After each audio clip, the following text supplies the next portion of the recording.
ಬೇಲೂರಿನ ಅನೇಕ ಶಾಸನಗಳಲ್ಲಿ ಬೆಲುಹೂರು ಅಂತಲೇ ಇದೆ. ಆ ಬೆಲುಹೂರು ಹೋಗಿ ಬೇಲೂರು ಆಗಿದೆ ಅಂತ. ಇಂಗ್ಲೀಷರ ಕಾಲದಲ್ಲಿ ಅನೇಕ ಚೇಂಜ್ ಆಗಿದೆ. ವೇಲ್ ವೇಲ್ ನಾವೆಲ್ಲ ಚೂಡಿಗೆಲ್ಲ ಹಾಕೊಳ್ತೀವಲ್ಲ, ಶಲ್ಯ ಸೆರಗು ಅಂತೇಳಿ ಅರ್ಥ. ಇದು ಮಲೆನಾಡಿನ ಸೆರಗಲ್ಲಿದ್ದ ಊರು ಪುರ. ಈ ಕಡೆಗೆ ಮಲೆನಾಡು, ಈ ಕಡೆಗೆ ಬಯಲುಸೀಮೆ, ಅರೆ ಮಲೆನಾಡು ಅಂತ ಕರಿತೀವಿ. ಆದಿ ಉದ್ದೇಶದಲ್ಲಿ ಇದನ್ನು ವೇಲಾಪುರ ಅಂತ ಕರೀತಾರೆ. ದೇವಸ್ಥಾನಗಳ ನಿರ್ಮಾಣ ಮಾಡ್ಬೇಕಾದ್ರೆ 3 ಜಾಗಗಳ ಪ್ರಶಸ್ತ ಅಂತ ಕರೀತಾರೆ. ತೀರ, ತಟಾಕ ಮತ್ತು ಶೃಂಗ ಅಂತ ಕರೀತಾರೆ. ತೀರ ಅಂದರೆ ನದಿ ಪಕ್ಕದಲ್ಲಿ, ಸಮುದ್ರದ ದಡಕ್ಕೆ ತಟಾಕ ಅಂತ ಕರೀತಾರೆ. ಶೃಂಗ ಅಂದರೆ ಬೆಟ್ಟಗಳ ಮೇಲೆ. ಕಾರಣ ಅಂದರೆ ಈ ಜಾಗಗಳಲ್ಲಿ ನೀರು ಸ್ಟ್ಯಾಗ್ನೆಂಟ್ ಆಗಲ್ಲ. ಮೇಜರ್ ಕಾರಣಗಳು ಸೈನ್ಸ್ ಅವ್ರು ಎಷ್ಟು ಚೆನ್ನಾಗಿ ತಿಳ್ಕೊಂಡಿದ್ರಿಂದ water always flows towards the source of water. ಎಲ್ಲಿ ನೀರಿನ ಆಕಾರ ಇರುತ್ತೋ ಅಲ್ಲಿಗೆ ನೀರು ಹರಿಯುತ್ತೆ. 4ನೇ ತಲೆಮಾರು ಕಳೆದ ಮೇಲೆ ವಿಷ್ಣುವರ್ಧನ ಪಟ್ಟಕ್ಕೆ ಬಂದಾಗ ರಾಜ್ಯವನ್ನು ವಿಸ್ತಾರ ಮಾಡಬೇಕು ಅಂತೇಳಿ ಇಲ್ಲಿದ್ದ ರಾಜಧಾನಿಯನ್ನು ಹಳೆಬೇಡಿಗೆ ಬದಲಾವಣೆ ಮಾಡ್ಕೊಂಡು, ಏಕೆಂದರೆ ಇದು ಮಲೆನಾಡು ಪ್ರದೇಶದಲ್ಲಿ ಬರುತ್ತೆ. ಟ್ರೇಡ್ ಆ್ಯಂಡ್ ಕಾಮರ್ಸ್ಗೆ ಅಷ್ಟು ಸೂಕ್ತ ಅಲ್ಲ. ಹಳೆಬೀಡು ಬಂದು ಬಯಲುಸೀಮೆಗೆ ಸೇರ್ಕೊಳ್ತಾರೆ, ಡೆಕ್ಕನ್ ಪ್ಲೇಟು. ಟ್ರೇಡ್ ಆ್ಯಂಡ್ ಕಾಮರ್ಸ್ಗೆ ಅನುಕೂಲ ಆಗುತ್ತೆ ಅಂದರೆ ಹಳೆಬೀಡಿಗೆ ಶಿಫ್ಟ್ ಮಾಡ್ಕೊಂಡು ಅಂತ ಹೇಳ್ತಾರೆ. ಆ ಕಾಲದಲ್ಲಿ ವೇಲಾಪುರಿ ಅಂತ ಕೂಡ ಕರೀತೀವಿ. ಇವತ್ತು ಕೂಡ ದೇವರಿಗೆ ವೇಲಾಪುರೀಶ ಅಂತಲೇ ಕರೆಯೋದು. ಓಕೆ, ಎಲ್ರಿಗೂ ನಮಸ್ಕಾರ. ನಾವಿವತ್ತು ಬೇಲೂರು ಚೆನ್ನಕೇಶವ ಟೆಂಪಲ್ಗೆ ಬಂದಿದ್ದೀವಿ. ಬೇಲೂರು ಅಂತ ಹೇಳಿದರೆ ಎಲ್ರಿಗೂ ನೆನಪಾಗೋದು ಹೊಯ್ಸಳರು. ಹಾಸನವನ್ನು ಆಳ್ವಿಕೆ ಮಾಡಿದಂಥ ರಾಜಮನೆತನವೇ ಹೊಯ್ಸಳರು. ನಮ್ಮ ಹಾಸನಕ್ಕೆ ಸಿಂಹಾಸನಪುರಿ ಅಂತ ಹೆಸರು ಬಂದಿದೆ. ಏನಕ್ಕೆ ಸಿಂಹಾಸನಪುರಿ ಕರೀತಾರೆ? ಹೇಗಿತ್ತು ಹಾಗಾದರೆ ನಮ್ಮ ಹೊಯ್ಸಳರ ಆಳ್ವಿಕೆ?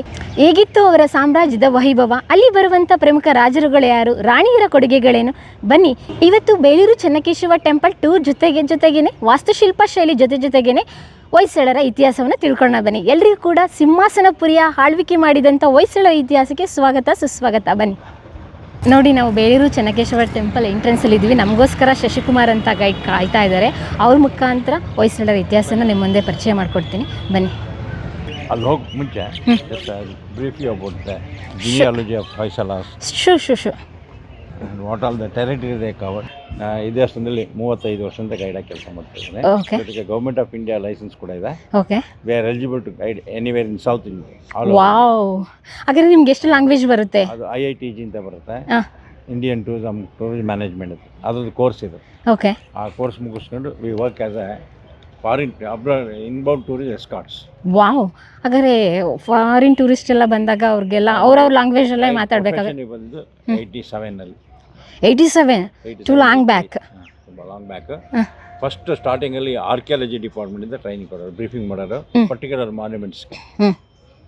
ಅದು ಅಪ್ ಟು 1994ವರೆಗೂ ಆರ್ಕಿಯಾಲಜಿ ಹೋಟೆಲ್ ಆಯಿತು. ಆನಂತರ ಸ್ಟೇಟ್ ಟೂರಿಸಮ್ನವರು ಮತ್ತು ಸೆಂಟ್ರಲ್ ಟೂರಿಸಮ್ನ ಇದನ್ನು ತೊಗೊಂಡು ಇಲ್ಲಿ 2 ಥರ ಗೈಡ್ಗಳಿವೆ. ಮಾನ್ಯುಮೆಂಟ್ ಗೈಡ್ಸ್ ಅಂತೇಳಿ, ಸ್ಟೇಟ್ ಲೆವೆಲ್ ಗೈಡ್ ಅಂತೇಳಿ ಕರ್ನಾಟಕ ಟೂರಿಸಮಿಂದ ಕೊಡ್ತಾರೆ. ಇದು ಬಿಟ್ಟು ಗೌರ್ಮೆಂಟ್ ಆಫ್ ಇಂಡಿಯಾ ಟೂರಿಸಮ್ ಇದೆಲ್ಲ, ಸೆಂಟ್ರಲ್ ಗೌರ್ಮೆಂಟ್ ಅವರು RLGs ಅಂತೇಳಿ ಕೊಡ್ತಾರೆ, ರೀಜನಲ್ ಲೆವೆಲ್ ಗೈಡ್ಸ್ ಅಂತ. ಅದು ಇಂಡಿಯಾದ ಎಲ್ಲಿ ಬೇಕಾದ್ರೂ ನಾವು ಗೈಡ್ ಮಾಡ್ಬೋದು. ಪ್ಯಾನ್ ಇಂಡಿಯಾ ಅಂತೇಳಿ ಅದಕ್ಕೆ ಸ್ಪೆಷಲ್ ಕೋರ್ಸಸ್ ಇರುತ್ತೆ. ಅದು graduation must be R any foreign languages.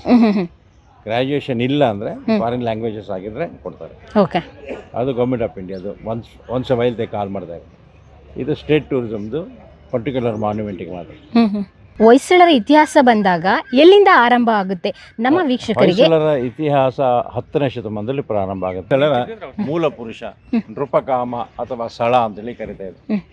ಆ ನೃಪಕಾಮನ ಹುಟ್ಟೂರು ಬಂದು ಮೂಡಿಗೆರೆಯಿಂದ ಸಕಲೇಶ್ಪುರಕ್ಕೆ ಹೋಗೋ ರೋಡಲ್ಲಿ ಅಂಗಡಿ ಅಂತ ಊರಿದೆ ಇವತ್ತು. ಈಗ ಅಲ್ಲಿ ಕಾಫಿ ಪ್ಲಾಂಟೇಶನ್ ಆಗಿದೆ. ಅಲ್ಲಿ ಇವತ್ತು ಒಂದು ದೇವಸ್ಥಾನ ಕೂಡ ಇದೆ, ವಾಸಂತಿಕಾದೇವಿ ದೇವಸ್ಥಾನ. ಹಿಂದೆ ಅದನ್ನ ಮೊನಾಸ್ಟ್ರಿ ಮಾಡಿಕೊಂಡು ಗುರುಕುಲ ನಡೆಸ್ತಾ ಇದ್ರು ಸುದತ್ತ ಅನ್ನೋ ಋಷಿ. ಇದು ಕಥೆಗಳಲ್ಲಿ ಓದಿರೋ ಕಥೆಗಳು. ಆ ಸುದತ್ತ ಮುನಿಯ ಆಶ್ರಮದಲ್ಲಿದ್ದ ಇವನಿಗೆ ಅವನ ಆದೇಶ ಕೊಡ್ತಾನೆ ಒಂದು ಕಾಡು ಪ್ರಾಣಿಯ ಜೊತೆ ಹೊಡೆದಾಡೋದಕ್ಕೆ. ಹುಲಿ ಅಥವಾ ಸಿಂಹ ಇರ್ಬೋದು. ಕಥೆಗಳಲ್ಲಿ ಹುಲಿಯನ್ನು ಹೊಡೆದ ಅಂತ ಬರುತ್ತೆ. ಇಲ್ಲಿ ಲಾಂಛನಗಳಲ್ಲಿ ತೋರಿಸುವಾಗ ಸಿಂಹವನ್ನು ತೋರಿಸಿದ್ದಾರೆ ಅವರು. ಅದು ಇನ್ನೊಂದು ವಿಶೇಷ ಏನಪ್ಪ ಅಂದರೆ, ಭಾರತ ಅನೇಕ ದೇವಸ್ಥಾನಗಳನ್ನು ನೋಡಿದ್ದೀನಿ. ಎಲ್ಲ ದೇವಸ್ಥಾನಗಳಲ್ಲಿ ಸಿಂಹದ ಹೆಗ್ಗುರುತು ಎಲ್ಲ ಕಡೆ ಕಾಣುತ್ತೆ. ಹುಲಿಗಳ ವಿಗ್ರಹಗಳನ್ನು ಎಲ್ಲೂ ನಾವು ನೋಡ್ಲಿಕ್ಕೆ ತುಂಬ ಕಡಿಮೆ. ಹಂಗೆ ಆ ಕಥೆಯಲ್ಲಿ ಬಂದು ಹುಲಿಯನ್ನು ಹೊಡಿ ಅಂತ ಹೇಳಿದ, ಹುಲಿಯನ್ನು ಹೊಡೆದು ವಂಶ ಪ್ರಾರಂಭ ಮಾಡಿದಂತ ಹೇಳ್ತಾರೆ. ಹೊಯ್ಸಳ ಅಂತೇಳಿ ಕಥೆಗಳಲ್ಲಿ ಬಂತು. ಅದಕ್ಕೆ 2 ಕಾರಣ ಹೇಳ್ತಾರೆ. ಅವನಿಗೆ ನೃಪಕಾಮ ಹೆಸರು, ಅವನಿಗೆ ಒಂದು ಸಲಾಕಿಯನ್ನು ಕೊಟ್ಟು ಅದ್ರಲ್ಲಿ ಹೊಡಿ ಅಂತ ಹೇಳಿದ, ಸಳ ಅಂತ ಕರೀತಾರೆ ಹೇಳ್ತಾರೆ. ಇನ್ನು ಕೆಲವರು ಆ ನೃಪಕಾಮನಿಗೆ ಅಡ್ಡ ಹೆಸರು ಸಳ ಅಂತ ಕೂಡ ಹೇಳ್ತಾರೆ. ಕಾಂಪ್ಲಿಕೇಟೆಡ್ ಇದೆ. ಈ 4ನೇ ತಲೆಮಾರು ಕಳೆದ ಮೇಲೆ ವಿಷ್ಣುವರ್ಧನ ಪಟ್ಟಕ್ಕೆ ಬಂದಾಗ ರಾಜ್ಯವನ್ನು ವಿಸ್ತಾರ ಮಾಡಬೇಕು ಅಂತೇಳಿ ಇಲ್ಲಿದ್ದ ರಾಜಧಾನಿಯನ್ನು ಹಳೆಬೇಡಿಗೆ ಬದಲಾವಣೆ ಮಾಡ್ಕೊಂಡು, ಏಕೆಂದರೆ ಇದು ಮಲೆನಾಡು ಪ್ರದೇಶದಲ್ಲಿ ಬರುತ್ತೆ, ಟ್ರೇಡ್ ಆ್ಯಂಡ್ ಕಾಮರ್ಸ್ಗೆ ಅಷ್ಟು ಸೂಕ್ತ ಅಲ್ಲ. ಹಳೆಬೀಡು ಬಂದು ಬಯಲುಸೀಮೆಗೆ ಸೇರ್ಕೊಳ್ತಾರೆ, ಡೆಕ್ಕನ್ ಪ್ಲೇಟು. ಟ್ರೇಡ್ ಆ್ಯಂಡ್ ಕಾಮರ್ಸ್ಗೆ ಅನುಕೂಲ ಆಗುತ್ತೆ ಅಂದರೆ ಹಳೆಬೀಡಿಗೆ ಶಿಫ್ಟ್ ಮಾಡ್ಕೊಂಡು ಅಂತ ಹೇಳ್ತಾರೆ. ಮೂಲತಃ ಇದು ಸ್ವಲ್ಪ ಕಾಲ ರಾಜಧಾನಿಯಾಗಿದೆ ಅದು ಬೇಲೂರು. ಓಕೆ. ಆ ಕಾಲದಿಂದ ವೇಲಾಪುರಿ ಅಂತ ಕೂಡ ಕರೀತೀವಿ. ಇವತ್ತು ಕೂಡ ದೇವರಿಗೆ ವೇಲಾಪುರೀಶ ಅಂತಲೇ ಕರೆಯೋದು. ಓಕೆ. ಅದಕ್ಕೆ 2 ಕಾರಣ ಇರ್ಬೋದು. ಲೋಕಲ್ ಲೆಜೆಂಡ್ ಪ್ರಕಾರ ಈ ಜಾಗ ಒಬ್ಬ SC/ST ಜನಗಳಿಗೆ ಸೇರಿದ್ದು ಅಂತ ಹೇಳ್ತಾರೆ. ಅವನ ಹೆಸರು ವೇಲ ಅಂತೇಳಿ, ಇನ್ನೊಬ್ಬ ಚೆನ್ನ ಅಂತ. ಅವರಿಂದ ಈ ಜಾಗವನ್ನು ತೊಗೊಂಡು ದೇವಸ್ಥಾನ ಕಟ್ಟಿರೋ. ವೇಲ ಅನ್ನೋ ಹೆಸರಲ್ಲಿ ಊರನ್ನು, ಚೆನ್ನ ಅನ್ನೋ ಹೆಸರಲ್ಲಿ ದೇವರನ್ನು ಪ್ರತಿಷ್ಠೆ ಮಾಡಿರೋದ್ರಲ್ಲಿ ಕಥೆ ಇದೆ ಅಷ್ಟೇ. ಇದಕ್ಕೆ ಎವಿಡೆನ್ಸಸ್ ಯಾವುದೂ ಇಲ್ಲ. ಹಾಗಾಗಿ ವೇಲಾಪುರ. ಬಟ್ ವೇಲಾಪುರ ಅಂತ ಕರೆಯೋದಕ್ಕೆ ಕಾರಣ ಏನಿರ್ಬೋದು ಅಂದರೆ, ಸಂಸ್ಕೃತ ಪದದಲ್ಲಿ ವೇಲ ಅಂದರೆ ಬಾರ್ಡರ್. ಅದನ್ನು ನಾವು ಇಂಗ್ಲೀಷಲ್ಲಿ ಉಪಯೋಗಿಸ್ತಿಲ್ಲ. ವೇಲ್ ನಾವೆಲ್ಲ ಚೂಡಿಗೆಲ್ಲ ಹಾಕೊಳ್ತೀವಲ್ಲ, ಸೆರಗು ಅಂತೇಳಿ ಅರ್ಥ. ಇದು ಮಲೆನಾಡಿನ ಸೆರಗಲ್ಲಿದ್ದ ಊರು ಪುರ. ಈ ಕಡೆಗೆ ಮಲೆನಾಡು, ಈ ಕಡೆಗೆ ಬಯಲುಸೀಮೆ, ಅರೆಮಲೆನಾಡು ಅಂತ ಕರಿತೀವಿ. ಆದ್ರಿಂದ ಈ ಉದ್ದೇಶದಲ್ಲಿ ಇದನ್ನು ವೇಲಾಪುರ ಅಂತ ಕರೆದಿರ್ಬೋದು. A city in the border of the Malenadu, Velapura ಅಂತ ಹೆಸರಿತ್ತು. ನಂತರ ಬೇಲೂರು ಆಗಿ ಬೆಲೂರು ಹೋಗಿ ಬೇಲೂರು ಆಗಿದೆ. ಈ ಊರಿಗೆ ಪ್ರಶಸ್ತವಾಗಿರೋ ಜಾಗ ವೇಲಾಪುರ ಇದ್ದಿದ್ದು ಬೇಲೂರು ಆಗಿದೆ ಯಾವಾಗ? ಇದು ಹಿಂದೆ ಮೈಸೂರು ಮಹಾರಾಜರ ಕಾಲಕ್ಕೆ ಮುಂಚೆಲೆ, ಹೊಯ್ಸಳರ ಕಾಲದಲ್ಲೇ ಬೆಲೂರು ಅಂತಲೂ ಕರೆದಿದ್ದಾರೆ. ಹೊಯ್ಸಳರ ಶಾಸನಗಳಲ್ಲೂ ಬೆಲೂರು ಇದೆ, ಆಗಲೇ ಆಗಿದೆ. ಬಟ್ ಯಾವಾಗ ಪರ್ಟಿಕ್ಯುಲರ್ ಟೈಮ್ ಹೇಳಲಿಕ್ಕೆ ಸಾಧ್ಯ ಇಲ್ಲ.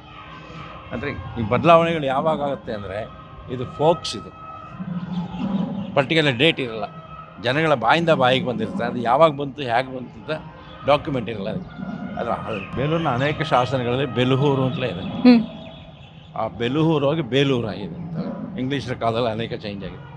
ರಾಮದೇವರಿಗೆ ಕಟ್ಟಿಸಿರೋ ಗುಡಿ ಇದು, ವಿಜಯನಗರ ಕಾಲ. ಈ ರಾಮದೇವರ ಎದುರುಗಡೆ ಇಲ್ಲೊಂದು ಆಂಜನೇಯ ದೇವಸ್ಥಾನ ಇತ್ತು ಅಂತ ಹೇಳ್ತಾರೆ. ಅದನ್ನು ಈಗ ಇಲ್ಲಿ ಸ್ಟೇ ಮಾಡಿದೆ.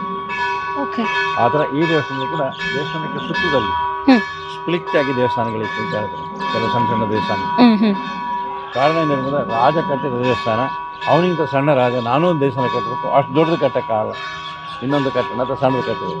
ಅದು ಈ ದೇವಸ್ಥಾನದಲ್ಲಿ ಸ್ಕ್ಯಾಟ್ರ್ ಆಗಿತ್ತು ಅಂತ ಹೇಳ್ತಾರೆ. ಅವನ್ನೆಲ್ಲ ರೀಆರ್ಗನೈಸ್ ಮಾಡಿರೋದು 1865ನ ಆನ್ವರ್ಡ್ಸ್. ನಾಲ್ವಡಿ ಕೃಷ್ಣರಾಜ ಕಾಲದಲ್ಲಿ ಪೂರ್ಣ ಪ್ರಮಾಣದ ಸರ್ಜಿಕಲ್ ಪ್ಲಾನ್ ಆಯಿತು. ಪೂರ್ಣ ವಾಸ್ತು ಪ್ರಕಾರವಾಗಿ ರೀಆರ್ಗನೈಸ್ ಮಾಡಿ ಸ್ವಲ್ಪ ದಿನಗಳ ಕಾಲ ಅಡಿಗೆ ಮನೆ ಹಿಂಭಾಗದಲ್ಲಿ, ದೇವಸ್ಥಾನದ ಅಡಿಗೆ ಮನೆ ಹಿಂಭಾಗದಲ್ಲಿ. ಆಮೇಲೆ ಸ್ವಲ್ಪ ದಿನಗಳ ಕಾಲ ಅಲ್ಲಿತ್ತು. ಈಗ ಅಲ್ಲಿ ರಾಮಾನುಜಾಚಾರ್ಯ ವಿಗ್ರಹ ಇತ್ತು. ಆ ಕೊಳದ ಮೇಲೆ ಒಂದು ಆನೆ ಕಾಣ್ತದೆ ನೋಡಿ, ಆ ಕಾಂಪೌಂಡ್ ಇದೆಯಲ್ಲ, ಹೌದು, ಆ ಕಡೆ ಆ ಆನೆ ಈ ಬಾವಿ ಕಟ್ಟೆ ಮೇಲೆ ಇತ್ತು. ಆ ಆನೆಯಿಂದ ಅಡಿಗೆ ಮನೆಗೆ ಪೈಪ್ ಹಾಕಿದ್ರು. ಬಾವಿಲಿ ನೀರು ಸೇರಿ ಅದಕ್ಕೆ ಹಾಕಿದ್ರೆ ಅಡಿಗೆ ಮನೆಗೆ ಹೋಗ್ತಾ ಇತ್ತು ಅಂತ. ಆ ವಿಗ್ರಹ ಇದೆಯಲ್ಲ, ಅಲ್ಲಿದೆ ಆನೆ ವಿಗ್ರಹ, ನೆತ್ತಿ ಒಳಗಡೆ ಪೈಪ್ ಇಡೋ ಜಾಗ ಇತ್ತು. ಬಾವಿ ಕಟ್ಟೆಯಿಂದ ಅಡಿಗೆ ಮನೆಗೆ ನೀರು ಹೋಗ್ತಾ ಇತ್ತು. ಆಮೇಲೆ ವಾಸ್ತು ಪ್ರಕಾರವಾಗಿ ಆಗ್ನೇಯ ದಿಕ್ಕಲ್ಲಿ ಅಡಿಗೆ ಮನೆ ಬರಬೇಕು ಅಂತೇಳಿ ಈ ಅಡಿಗೆ ಮನೆ ಇಲ್ಲಿ ಮಾಡಿದ್ರು. ಈ ಕಡೆ ಸೈಡು ಇವಾಗ ನೋಡ್ತಾ ಇದ್ದೀವಲ್ಲ, ಈ ಸೈಡ್ ಅಡಿಗೆ ಮನೆ, ಇವಾಗಿನ ಅಡಿಗೆ ಮನೆ. ದೇವರಿಗೆ ನೈವೇದ್ಯ ಮಾಡುವ ಅಡಿಗೆ ಎಲ್ಲ ಇಲ್ಲೇ ತಯಾರು ಮಾಡಿ.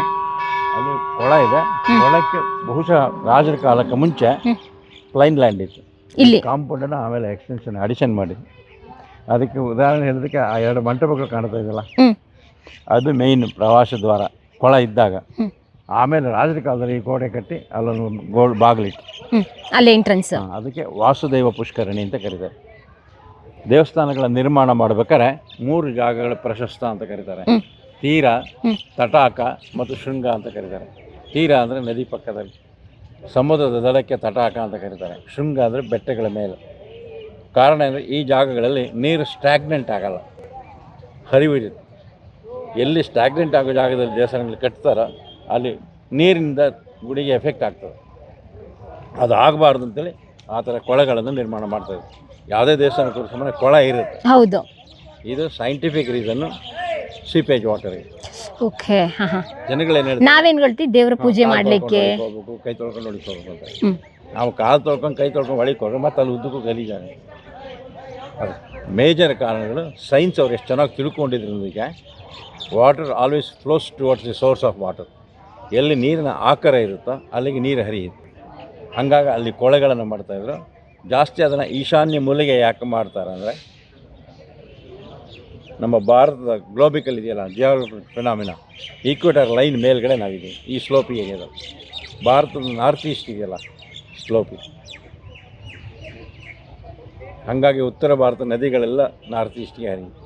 ಕರೆಕ್ಟ್. ಆದ ಇಡೀ ಭರತಖಂಡವನ್ನು ಒಂದು ಮನೆಯನ್ನು ರೀತಿಯಲ್ಲಿ ಕಲ್ಪನೆ ಮಾಡಬೇಕು, ಅದನ್ನು ಎಲ್ಲ ಕಡೆ ಹಾಳಾಪ್ ಮಾಡಿ ಮನೆ ಹಿಂದೆ ಮನೆ ನೀರು ಕೂಡ ಈಶಾನ್ಯ ಮೂಲೆಗೆ ಹರಿಬೇಕು ಅಂತ ಹೇಳೋದು. ನೀವು ಪಾಯ ಕಟ್ತಿರಲ್ಲ ಆಯ ಕಟ್ತಾರಲ್ಲ ಆಗ ಈಶಾನ್ಯ ಮೂಲೆ ಕಡೆಗೆ ನೀರು ಡೌನ್ ಮಾಡಿ ಹರಿಸುಕ್ ಮಾಡ್ತಾರೆ ಹಾಲು ನೀರು ಬಿಟ್ಟು. ಹೌದು.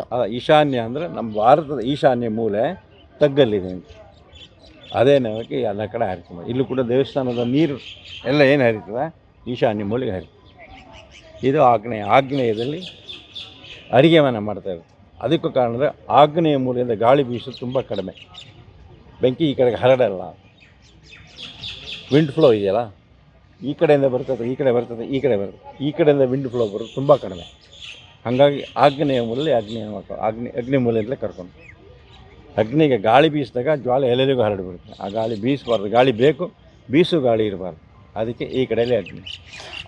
ಅಂದರೆ ವಾಸ್ತು ಪ್ರಕಾರನೂ ಕೂಡ ಸೈಂಟಿಫಿಕ್ ಆಗಿ ಮಾಡ್ತಾ ಇದ್ರು. ಅಂದರೆ ಹೊಯ್ಸಳರ ಕಾಲದಲ್ಲಿ ವಾಸ್ತುಗಳ ಕಲ್ಪನೆ ಇರಲಿಲ್ಲ. ಓಕೆ. ಕೃಷ್ಣದೇವರಾಯ ವಾಸ್ತುವಿನ ಕಲ್ಪನೆ ತುಂಬ ಹಿಂದಿಂದಲೂ ಇರಬಹುದು, ಆದರೆ ಪ್ರಚಲಿತವಾಗಿ ಬಂದಿದ್ದು ಇತ್ತೀಚೆಗೆ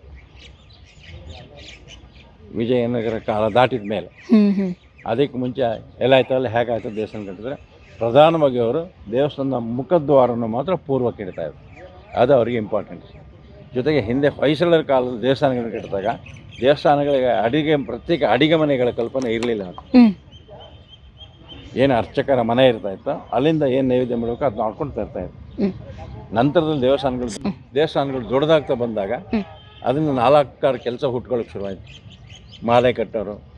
ನೀವು ದಕ್ಷಿಣ ಕನ್ನಡ ಕಡೆ ಹೋದರೆ ಒಂದು ಜನಾಂಗ ಇದ್ದಾರೆ, ಅವ್ರ ಹೆಸರೇ ಮಾಲೆಯರು ಅಂತ. ಮಾಲೆ ಕಟ್ಟೋರು ದೇವಸ್ಥಾನಗಳಲ್ಲಿ. ಆ ಥರ ಅನೇಕ ಕೆಲಸಗಳು ಹುಟ್ಕೊಂಡು ಅವರಿಗೆಲ್ಲ ಸಹಾಯಕ ಬೇಕಲ್ಲ. ಆವಾಗ ದೇವಸ್ಥಾನಗಳಲ್ಲಿ ಅಡುಗೆ ಮನೆ ಮತ್ತೊಂದೆಲ್ಲ ಶುರುವಾಗಿದೆ. ನಾವು ನೋಡಿದಾಗ ಅನೇಕ ಹೊಯ್ಸಳ ದೇವಸ್ಥಾನಗಳು ನೋಡಿದ್ದೀವಿ, ಈ ಥರದ ಕಟ್ಟಡಗಳು ಮಾತ್ರ ಇರುತ್ತೆ. ಅದಕ್ಕೆ ಇನ್ಯಾವುದು ಬೇರೆ ಎಕ್ಸ್ಟೆನ್ಷನ್, ಇವೆಲ್ಲ ಎಕ್ಸ್ಟೆನ್ಷನ್ ಆಗಿರೋದು ಈ ದೇವಸ್ಥಾನದಲ್ಲಿ ಪೂರ್ಣ ಪ್ರಮಾಣದ ದೇವಸ್ಥಾನ ಆಗಿದೆ. ಅದೇ ನಾವು ಹಳೆಬೀಡಿಗೆ ಹೋದರೆ ಅಲ್ಲಿ ಈ ಥರದ್ದು ಯಾವುದೂ ಇಲ್ಲ. ಬರೀ 2 ಓಪನ್ ಏರ್ ಟೆಂಪಲ್ ಮಾತ್ರ ಕಾಣುತ್ತೆ. ಟೋಟಲ್ ಎಷ್ಟು ಎಕರೆ ಇದೆ ದೇವಸ್ಥಾನ? ಇದು 4-5 ಎಕರೆ ಬರ್ತಾರೆ ಅಂತ. ಬರೀ ಟೆಂಪಲ್ಲೇ? ಕಾಂಪೌಂಡ್ ಎಕ್ಸಾಕ್ಟಾಗಿ ಗೊತ್ತಿಲ್ಲ, 4 to 5 acres ಬರುತ್ತೆ ಅಂತ. ಓಕೆ.